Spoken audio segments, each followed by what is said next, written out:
Welcome back to another edition of Oddly Specific with Audra. I've taken some time off. I am getting back into it. Long story short, had some issues with mental health and kind of anxiety, depression. So just really focused on doing that because, especially with COVID and the COVID series I was going to start doing, it was just really getting me down. But things have been successful in dealing with mental health, so I think I can deal with it without it being a problem. We'll see. If it still is an issue after that, or after this, if it's still an issue, then I will just drop it and let the rest of the world talk about COVID without me. But, that is the intro, and I wanted to just go into the first section of the argument that person had, and I'll read it off. That way, if you're like me and you don't actually watch YouTube, you listen to YouTube, you can follow along, and I'll try to put the visual on the screen as well. But what I had said was, I had posted the video in response to someone saying they didn't trust the vaccines and stuff, and they didn't trust the government distributing the vaccines. So I had posted a video. It was Neil deGrasse Tyson talking with a virologist who was very familiar with how the vaccines were made, but the BFA, which is what I'm referring to as bad faith arguer, they said that this strand might not have been as big a deal if the politicians hadn't gotten a hold of it. What does that mean? There's no tangible evidence that any political faction is utilizing the virus. And my main questions I would have for someone who thinks, oh, maybe that's a thing, who's winning? With the government shutdown, the deaths, the misfortune that's falling on families, the hardships financially, the businesses that are shutting down, who's winning? I guess, Amazon's winning. Unless you said Bezos, there's very few people who are thriving right now. So for this to be a global conspiracy that some governments are setting up to manipulate, I get they can manipulate. And I get, I'm not completely blind to corrupt politicians or to, I know conspiracies happen, but I also need something more than the concept that they could happen to say, okay, we should think about that, or we should consider it. But no one is winning right now. The government, they're having to shell out tons of relief money. They are unable to collect as much income taxes and stuff because everyone is having hardships and influx. The job market has gone belly up and is so weird right now. A lot of people are being entrepreneurs, a lot of people are getting unemployment, and a lot of people are changing their life up because I think the pandemic has made a lot of people put things into perspective of what do I want and what do I need and how do I shift those to be the same thing. But anyways, they said if the politicians hadn't gotten hold of it, let me say that with all the government interference, you need to be careful what your research is yielding. Whatever. Seems to me like everyone is on the take. Who is winning? I had someone else mention that they thought Dr. Fauci was making money off the vaccines, and I googled around, and as far as I can tell, there is no evidence that he's made any money off this. They're giving the vaccines away for free. So unless this is a ploy from Big Pharma, aka Dr. Fauci, to trick the world into having a virus, and then trick the government into having to pay him money for the vaccine for said virus, and then he makes, phase 3 profit. Do you know how many easier scams people have done without having to get a doctorate and work for the government for 30 years? A lot. A lot of people do get rich quick scams that way. This isn't something you would do to get your doctorate and then work for the government for 30 years. That seems so ludicrous to me when people think that Dr. Fauci's making money off this. I really would like to know what people are sourcing and what they're quoting. If anyone, I just don't see him as being corrupt. If he is corrupt and there's evidence, please let me know. But yeah. But they said, seems to me most everyone's on the take, from fake reporting to Fauci's lies. I don't know what lies he said. Everything I've seen has been the way science works. It's here's the information we have, this is our best assessment of that information, and then we have new information, we're factoring that in, and it's changed our assessment to be blank. That's science. It's not lying. It's like saying, oh, I can come to your party Saturday. Crap. My husband got in a car wreck and I'll be at the emergency room all day Saturday. My first thing wasn't a lie. Either the situation or my information about the situation changed, hence the circumstances changed, but that's not lying. And I haven't seen anything where he has said anything that he believed to be untrue, or that he said, situation A in one interview and situation B in another. It's always been a progressive update as the situation has developed over the past 2 years. And lies that he actually published years prior. I couldn't find anything legitimate. Love that no one is dying from the flu, but if you also research, you will see for the past 10 years, the same average of people have died in the United States alone. I looked at that, the numbers are through the roof for COVID, and the flu doesn't blip on the radar. I'm not sure what good research is going to do when all you are doing is trading one crisis for another, and trying to convince people that one is more important than the other, yet the outcome is exactly the same. First of all, protecting against COVID also protects against the flu, because COVID is more transmissible than the flu. So, if we're trying not to catch COVID, we're also probably not going to catch the flu. So, it's doing both crises, if you assume the flu crisis was a crisis, and the percentage of the people that are affected by it and the people that die from it are so minuscule compared to actual COVID deaths and COVID ailments, and people who survive COVID having lifelong debilitating issues. I've never met anyone in my life that has died from the flu.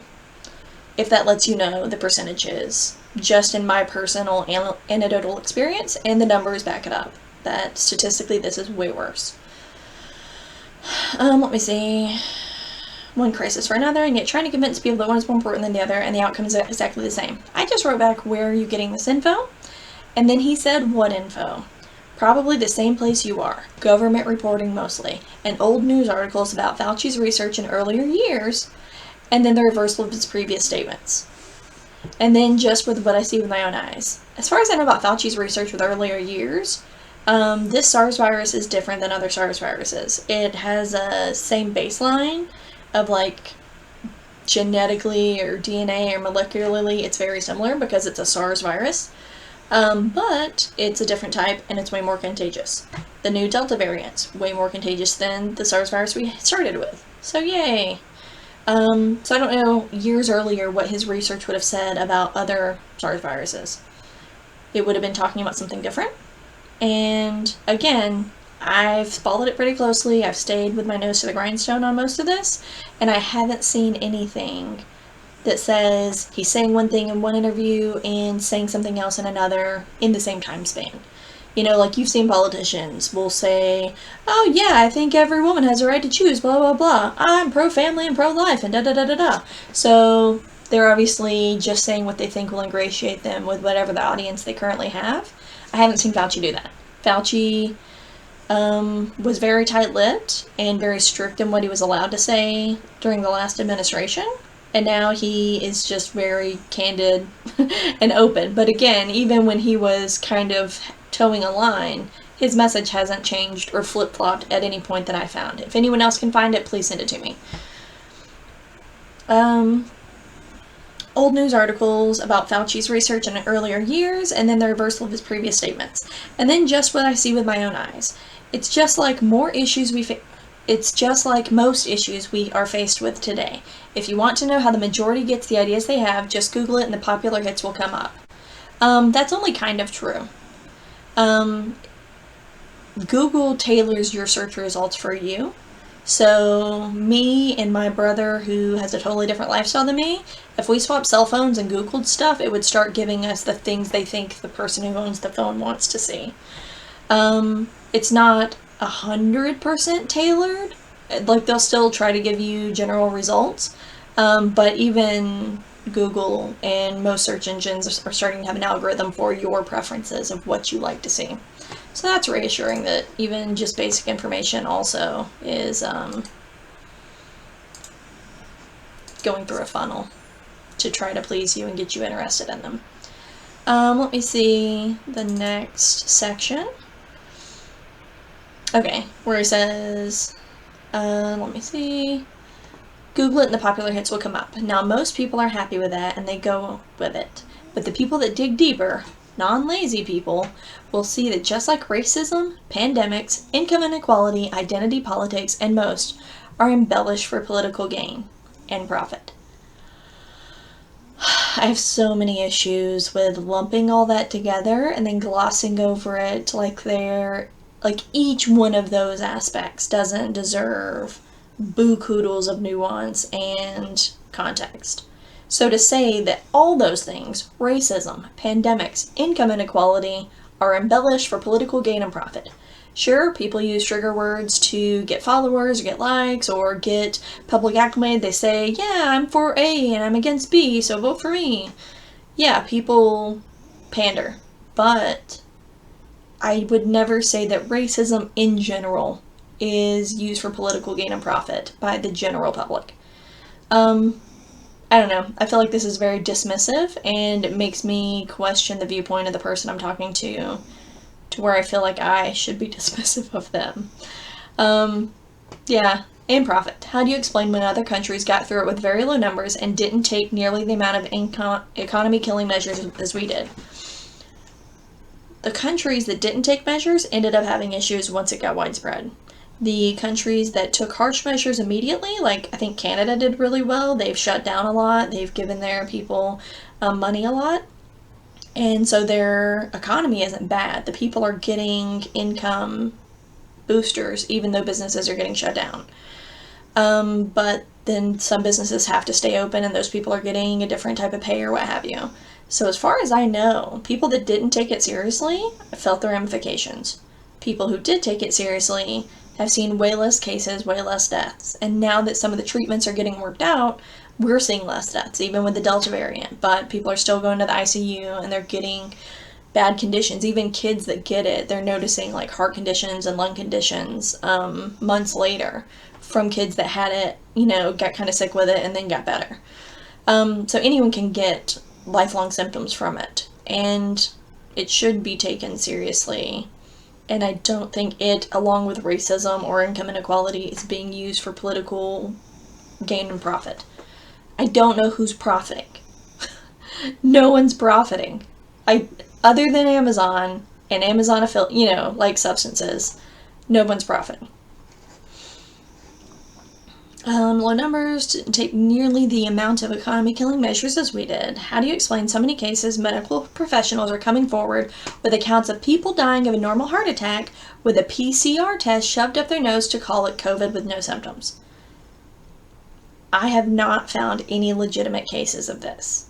In our current Huntsville Hospital in Alabama, which is the closest hospital system to where I live, they are now posting, here's our COVID numbers. These are the people admitted. This is the percentage of those that are vaccinated. And these are the percentage that are unvaccinated. And right now it's 86% is the unvaccinated amount that are there in the hospital but not in ICU. And 89% is unvaccinated COVID positive people in the ICU. Which means that's 11% vaccinated people in the ICU, in the COVID, patients. And people are trying to contort that to be like it's a lie, saying, oh, they had a heart attack, but they're saying it's COVID. Most death certificates have multiple causes if it's natural causes. So if they're saying, oh, this person had COVID and died of complications of physical ailments such as heart attack or such as this, that's not a lie. Now, if anyone was just trying to put COVID stamps on other deaths, that's messed up and that should be reported. But I have not seen any valid evidence, and the longer those claims have been around, the more they've been debunked. Let me see. COVID no symptom, thousands and thousands. I have not seen any. And after as simple as one instance like that, you can't trust any number you hear. Again, haven't seen any substantiated. And if you found me a doctor that was doing that to get the COVID money for their hospital, which I don't even know if that's still going. I know last year the government said that if it's a COVID death, we'll give you an X amount kind of per diem per person, which is the average treatment cost of the person, so that you can't charge them. So if you're like my friend who was in the hospital for 3 months, they got the same credit for his care as they would if I went because I wasn't feeling good because of COVID, and they gave me a steroid shot, watched me for a few hours, and then said, okay, take these antibiotics and go home. Or I don't know what the treatment is, but, you know, they would get the same for both of us. And if I came back 2 days later saying, no, it's getting worse or more symptoms or whatever, they wouldn't get more money. They would still just get the one COVID treatment per person per ailment. So I don't think that's a way to make money. But we'll say Dr. John Smith has been stamping all his patients that died from a house fire as COVID deaths. Then he's evil, and he's doing something malicious that he even himself isn't directly gaining. It's just going into the hospital's budget. But say he has a way to funnel that back to himself. Cool. He should be reported. That should be called out, and it should be stopped. To assume that because Dr. John Smith at his hospital is able to falsify records without multiple chain of commands and different people vetting it and it going through different hands and different people having to verify information, it's so weird to think that because he's able to do it at his one hospital where he has enough clout and enough pull that he can just kind of gloss over the documentation and is able to push it through with no one questioning it or giving him pushback, that every hospital in America has the same corrupt, evil people twirling their mustaches, all getting on a conference call in the afternoon saying, we're really getting the COVID bucks, guys. You know, the Medical Evil Alliance, unite. Like, what are we talking about? Hospitals don't even like talking to other hospitals. They don't like talking to other people in other departments in the hospital. People aren't as cooperative as this person's ambition seems to think. I've always seen the meme where it's like, if someone thinks about conspiracies, they've obviously never worked in a group project, or they've never tried to corral a meeting. Just try to do a chain email and get everyone on the same page. There's always pushback, there's always dissension, there's always people who think things shouldn't apply to them, or that they should get a bigger take, or that other people aren't doing enough of their part, so they're not going to do their part anymore. There's always trouble. So to think that the entire medical field, every person in the United States who has said, I think I'm going to go into the medical field, I'm going to be a physical therapist or a nurse practitioner or a doctor or a cardiologist or an anesthesiologist, all these people throughout there with different walks of life, different upbringing, different school systems that have made their way to the medical field, they go to an indoctrination camp, and now they've all been primed and ready for generations to suddenly flip a switch and say, yeah, let's start making a bunch of weird money off this COVID vaccine. It would take so much effort and so much unison and unity and agreement to do something like this. It doesn't make any sense. There may be corrupt people in certain hospitals doing it and getting away with it. That's evil and it should be stopped. That doesn't make other COVID ailments and COVID deaths invalid or made up. One person being evil doesn't negate the rest of existence. So after as simple as one instance like that, you can't trust any number you hear. So that brings us all the way back to square one. Now you have to prove to everyone that it's even as big as they are saying. How will your research prove that, for starters? It's apparent. Again, I personally know people. I know a few people have been in bubbles and in social circles where they haven't met anyone who has had COVID. That's very fortunate. Kudos. Pat yourself on the back. You came out of the right womb. You made the right friends. You checked the right box throughout life, and you made it. You're in a group of people that didn't get affected by this pandemic. Cool. Good for you. Again, I know people that have died. I know people that have gotten sick. And I know people that have been injured from it. I haven't met that many people that have been permanently injured from car wrecks. And car wrecks happen all the time, and everyone knows it's a legitimate fear that you can factor into your life, that you'll probably be in a car wreck at some point and you may get injured from it or die. There's so many things that I've personally never encountered it that I understand to be true. And then it says, will you dig up every person and retest? No, you will just believe what they tell you. the numbers are starting to go down. So, well, they were. And then we tried to open up and didn't mandate vaccines. And now we're having the same surges because people are still going around acting like there's not a pandemic. And at least, I think only 36% was vaccinated in the state of Alabama, last I checked. So that means about 60 to 70% just kicking around, acting like everything's fine. When you go to a store, maybe 30 to 40% of people have masks on. But yeah, the numbers go up and down as environmental factors change. So when people go on family vacations, when holidays happen, usually a few weeks after that, you'll start seeing spikes because in-person gatherings went up and in turn, virus spread went up. I guess I'll stop right there as far as responding to those comments. And I'll talk a little bit about my masking irritation. I'll do it. But I literally, and I've seen other people post similar sentiments, so I know I'm not alone. I'm so irritated and angry because I was home all year last year. I think it was about April or May I was able to start working from home. Before that, we quit seeing customers in our office. Then it was about into April, beginning of May, I was able to work from home. And I was at home. And pretty soon after that, my husband started working from home. So it's just us being home all the time. I started doing call-in groceries to pick up my groceries instead of going through the store. I didn't do social events last year. I didn't have a birthday party. I didn't see family. We didn't see people for Christmas. We didn't see people for Thanksgiving. I used to do in-person D&D gaming, and we didn't do any of that all last year. The last session we had was Friday the 13th of March last year. And we rented a cabin out in Tennessee, and we had already had it scheduled, which is why we didn't cancel it, even though the pandemic had technically started. And we're like, well, all of us have been, none of us feel sick. We'll all make sure no one's sick before we go.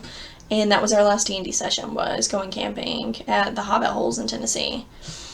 But I'm so irritated because I did everything I was supposed to. I distanced, I stayed home, I didn't do social gatherings, I haven't seen people, I've been very careful when I do see people.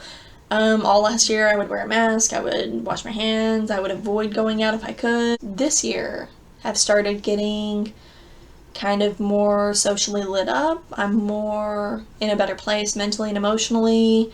Like I said at the beginning, my anxiety and depression's a lot better thanks to new medicine. Seems to be working. Jazz hands. Those are spirit fingers. God, I'm stupid. Anyways, so I'm in a better place mentally and emotionally, and I want to start doing stuff and going places and being more social and being more dynamic and engaged, and I can't. And now it's like, oh, everyone should mask up. Yeah, vaccinated people, you're very low chance of having severe issues if you get COVID. But you can still pass it, and it'll probably murder a bunch of people who didn't get vaccinated. So you should wear a mask and social distance again, not necessarily for your own benefit, but to take care of the people that have been running around licking doorknobs this whole year. And it's just like, but I did everything I'm supposed to. Why am I being punished to save people who don't give a Why am I being punished to take care of people that don't care about other people? So I just want to flip a table. So irritated. But I'm actually decently okay at being home most of the time. I still have a circle of friends. We're all vaccinated. So we're still seeing each other personally, and I'm just not dining in if I can avoid it or going out if I can avoid it. I have my I'm vaccinated little badge, so I wear that when I go out to let people know, hey, one less thing to kind of think about. But yeah, that's where I'm pretty irritated. I mostly just avoid going out because it makes me feel bad not to wear a mask, but it makes me feel mad to wear a mask. So I just avoid places in general. Anyways, that was my first response to the first two segments of that conversation with that person. And then I have a few other segments of conversation with someone else that I'm going to respond to as well. I'm not doing extra research and posting links. If anyone gives me any data to contradict anything I say, then I will research that. I'll find wherever it was that I found my original point. Like I said, I stay pretty I was going to say ear to the grindstone. Ear to the ground, nose to the grindstone? I don't know the phrase. I stay pretty checked in. I read a lot of different sources, a lot of different information about COVID. And what I'm quoting is my most recent thing that I added to memory. I don't make new memories. So sometimes what I'm saying may be outdated or I may be misspeaking a little. But for the most part, I think I'm pretty okay. Again, if there's any numbers or any parts of these arguments that you have information on or a segue about, any links or news articles, I want to know if I'm wrong.